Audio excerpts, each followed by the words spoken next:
vídeo anterior, vimos que o calor é a transferência de energia térmica entre dois ou mais corpos de diferentes temperaturas.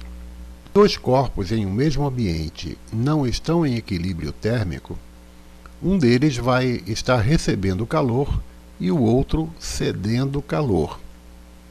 A troca de calor, que representaremos aqui pela letra Q, entre os corpos, pode provocar neles dois efeitos diferentes: o aumento de temperatura e a mudança de estado físico. Aqui vocês estão vendo aqui nessa gravura, né, uma lava vulcânica.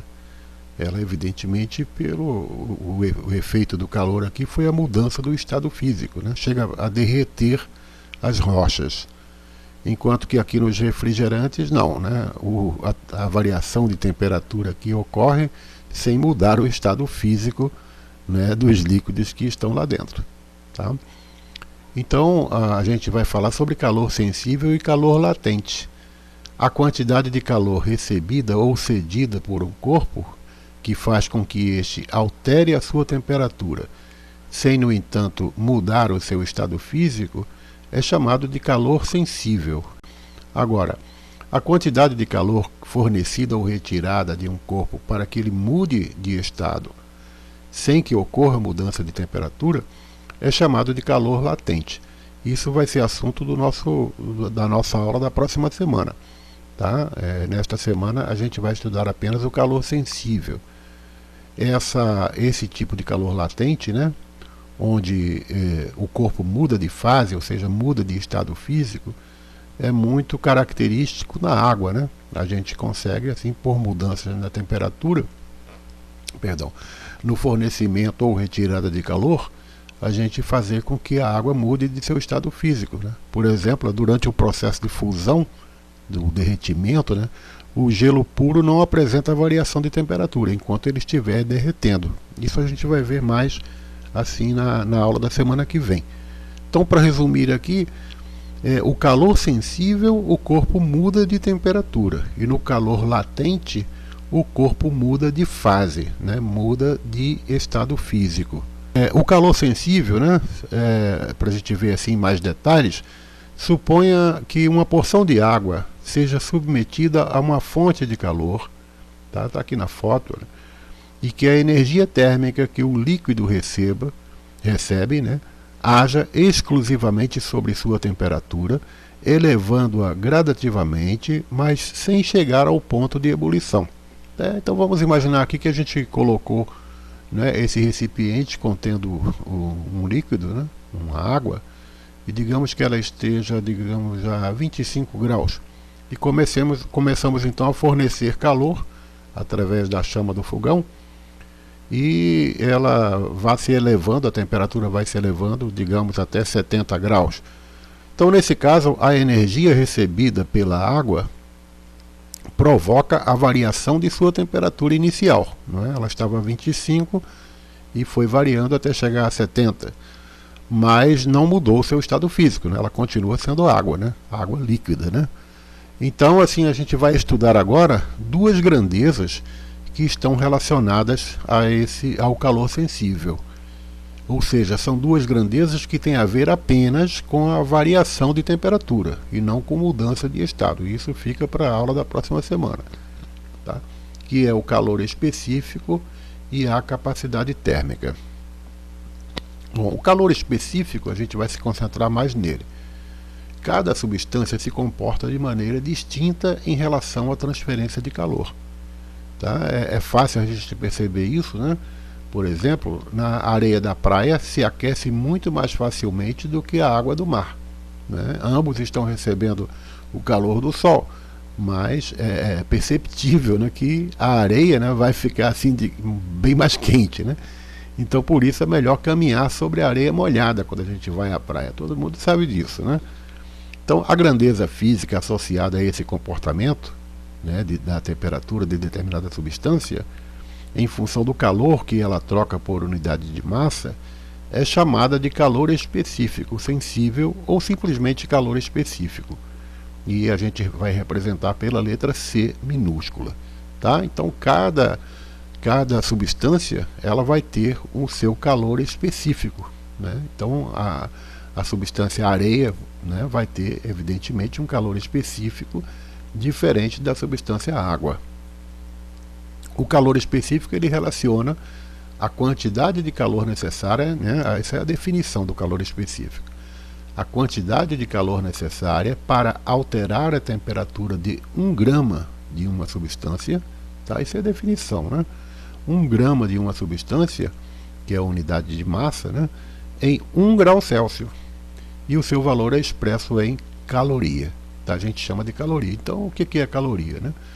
Então, é a quantidade de calor, né, necessária para alterar a temperatura de 1 grama, apenas 1 grama de uma substância, fazendo ela variar em 1 grau. Então, chama-se caloria. Cada substância vai ter um calor específico diferente. Por exemplo, a água, o calor específico dele é 1. Tá? As demais substâncias, né, são medidas, né, em relação à água. Então o álcool, por exemplo, é 0,6. A areia, 0,2. Olha só, aqui a gente já tem, né, uma informação importante. E assim por diante. Alumínio, ar, 0,24. O cobre, olha, 0,091, né, um calor específico bem baixo mesmo. Tá? O ferro, 0,11. Compare agora o calor específico da areia com o calor específico da água, né? Isso explica alguma coisa? Então, olha, a água é 1 e a areia 0,2. Aquele exemplo que a gente viu aí sobre caminhar na areia da praia. Bom, quantidade de calor sensível. Com base nessa tabela que a gente acabou de ver, né, a tabela de calor específico, podemos calcular a quantidade de calor sensível necessária para provocar uma variação na sua temperatura. Então, para isso, a gente vai usar essa equaçãozinha aqui, ó. Agora é hora de fazer cálculos, tá? Então, QS, que é a quantidade de calor sensível, é igual a M vezes C vezes delta θ. Essa letra grega aqui, eu acho que já falamos sobre ela, né? Θ, ela é usada para representar a temperatura. Tá? Delta θ significa variação de temperatura. Então, embora tenha aqui 2 letras, mas é um símbolo só, tá bom? Essa equação é conhecida como equação fundamental da calorimetria. Ela vai ser bastante usada. A gente vai fazer alguns exercícios ainda hoje aqui. Então, M é a massa, ela precisa ser dada em gramas, tá? É preciso obedecer a essas unidades aqui, tá? A quantidade de calor sensível que a gente vai calcular, a gente vai expressar em calorias. Agora, a massa será expressa em gramas. Esse Czinho aqui significa o calor específico da substância, né? A gente teria que consultar aquela tabela, né? Cada substância vai ter o seu calor específico. E ele é dado em calorias por grama por grau Celsius. A gente pode escrever assim, né? Dessa maneira aqui, com o traço de fração, né? E a caloria aqui em cima e no denominador grama vezes grau Celsius. Ou então dessa maneira aqui, tá? Na horizontal. É bom a gente se acostumar com as duas formas.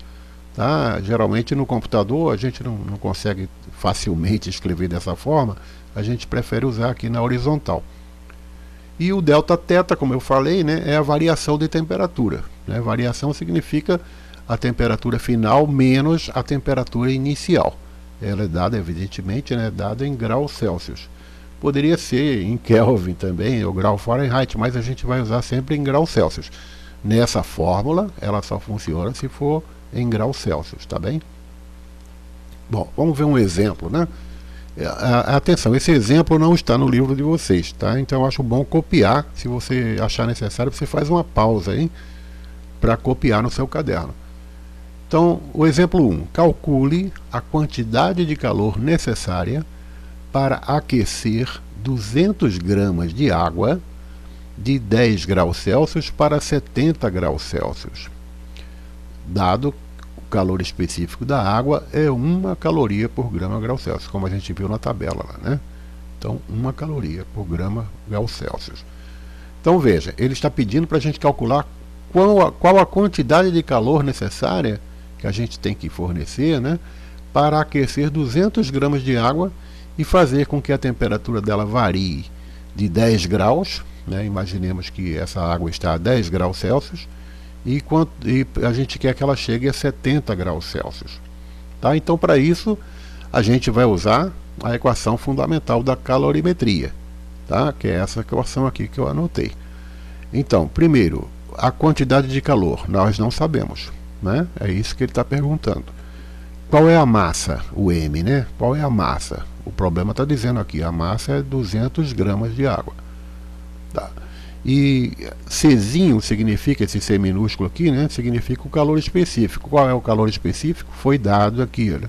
O calor é 1 caloria por grama grau Celsius. Então a gente vai anotar aqui 1. Tá? E o delta teta, ou seja, qual é a diferença de temperaturas que vai ocorrer? Então a gente vai pegar a temperatura final, que era 70, e subtrair da temperatura inicial. Então vai dar 70 menos 10. Isso vai dar uma diferença de 60 graus. Né? Então ela vai se elevar 60 graus. E agora é só fazer os cálculos. Né? Na fórmula a gente vai substituindo os valores. Para o M a gente coloca 200. Para o calor específico colocamos 1. E o delta teta, né, 60. Fazendo as continhas, né, o 1 aqui não vai influenciar em nada, então vai ser 200 vezes 70, vezes 60, melhor dizendo, né, que isso vai dar 12.000 calorias. Tá? É necessário colocar a unidade, porque a quantidade de calor vai ser dada em calorias. Entenderam direitinho aí?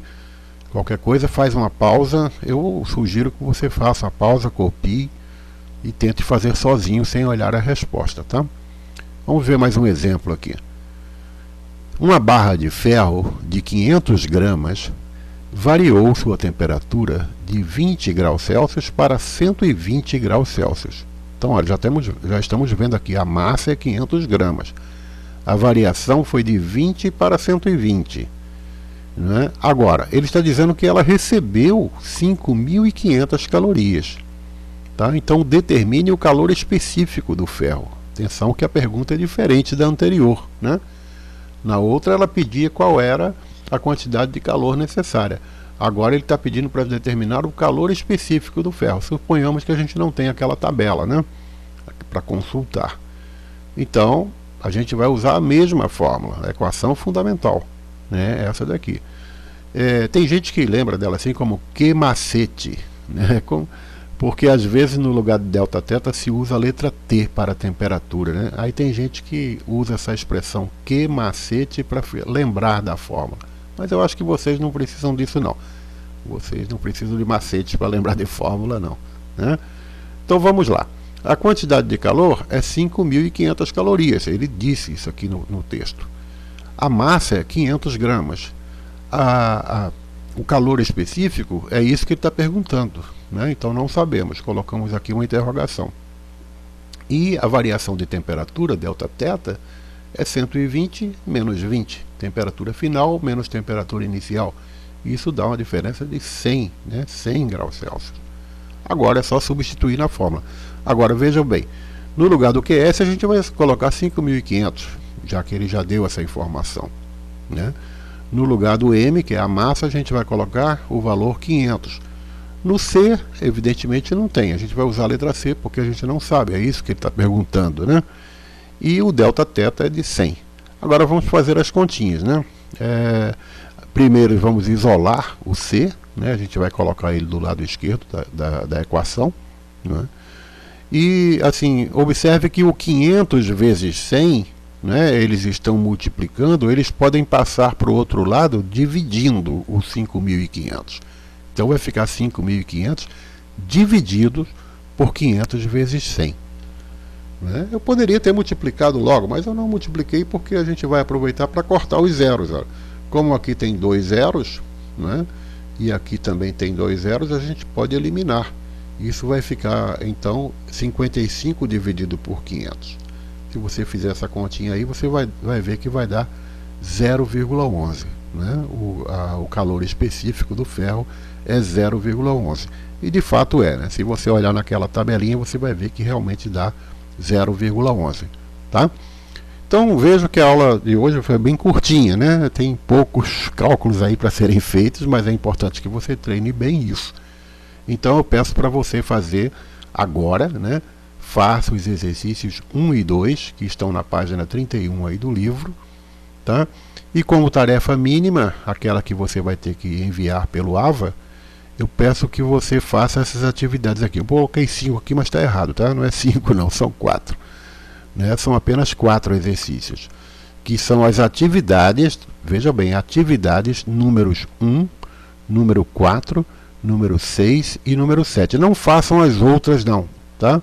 Não façam porque elas tratam de assuntos que a gente só vai estudar na semana que vem, tá bom? Na semana que vem a gente vai estudar calor latente, capacidade térmica e mudanças de estado físico, tá? Muito obrigado pela sua atenção.